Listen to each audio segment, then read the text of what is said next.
एक बार की बात है।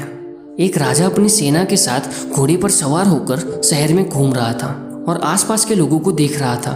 तभी अचानक उसकी नज़र भीड़ के बीच में बैठे हुए एक अकेले आदमी पर पड़ी, जो कि मुस्कुरा रहा था और किसी बात से खुश दिख रहा था। उस आदमी ने फटे हुए कपड़े पहने हुए थे और एक जगह सिर्फ बैठा हुआ था, मुस्कुरा रहा था। कुछ दिनों बाद राजा को फिर से उसी रास्ते पर जाना पड़ा, जहाँ उसने फिर से उसी आदमी को देखा, पूरी तरह से खुश। अगले दिन राजा ने जानबूझकर वही रास्ता चुना उस आदमी को देखने के लिए कि वो वहाँ होगा या नहीं। और राजा ने फिर से वही चित्र देखा जो उसने पहले देखा था।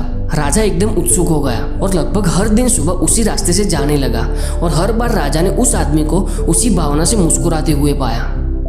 एक दिन राजा खुद को रोक नहीं पाया और उस आदमी से जाके पूछ ही लिया कि तुम हमेशा मुस्कुराते क्यों रहते हो? लगभग हर दिन मैं तुम्हें यहाँ देखता हूँ और ऐसा लगता है कि तुम बिल्कुल खुश हो। उस आदमी ने मुस्कुराते हुए कहा, बिल्कुल, आप सही कह रहे हो। राजा ने आश्चर्यचकित होकर पूछा कि तुम इतने खुश कैसे हो? क्या तुम्हारे पास बहुत पैसे हैं? आदमी बोला, नहीं, मेरे पास कुछ भी नहीं है। तुम्हारा कोई घर या परिवार है?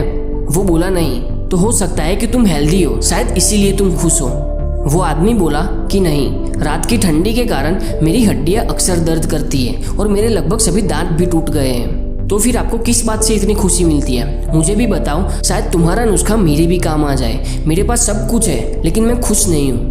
वो आदमी बोला कि मैं हमेशा छोटी छोटी बातों में खुश होता रहता हूँ, क्योंकि मुझे पता है कि ऊपर वाला बैठा है और वो मेरा अच्छा ही करेगा। आप भले ही मुझे सुबह के समय यहाँ बैठा हुआ देखते हो, लेकिन मैं पूरे दिन मेहनत करता रहता हूँ और मेरा सपना है कि मुझे बहुत बड़ा जादूगर बनना है और इस दुनिया में नाम बनाना है। व्यक्ति जिन परिस्थितियों में होता है वह उसके कर्मों के कारण ही होता है। मैं मानता हूँ कि मेरे पास अभी कुछ नहीं है, लेकिन मैं ये समझने की कोशिश करता हूँ कि भगवान इसके साथ मुझे क्या कहना चाह रहे हैं और मुझे अपने विकास के लिए किस दिशा में आगे बढ़ना चाहिए।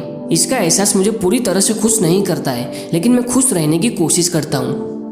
आप जो कुछ भी कर रहे हैं अपने जीवन में जहाँ भी है, एक पल के लिए रुके और खुद को थोड़ा समय दें। अपनी आंखें बंद करें और समझे कि जिंदगी आपसे क्या कहना चाह रही है और आपको किस दिशा में आगे बढ़ना चाहिए। खुशी कोई ऐसी चीज नहीं है जो आपको मिलती है, ये कुछ ऐसा है जिसे आप बनाते हो। ये मन की एक अवस्था है। अगर आप खुश रहना चाहते हो तो आज में जियो। बीते हुए कल और आने वाले कल की चिंता मत करो। अभी आपके पास जो भी है उसके लिए आभारी रहो।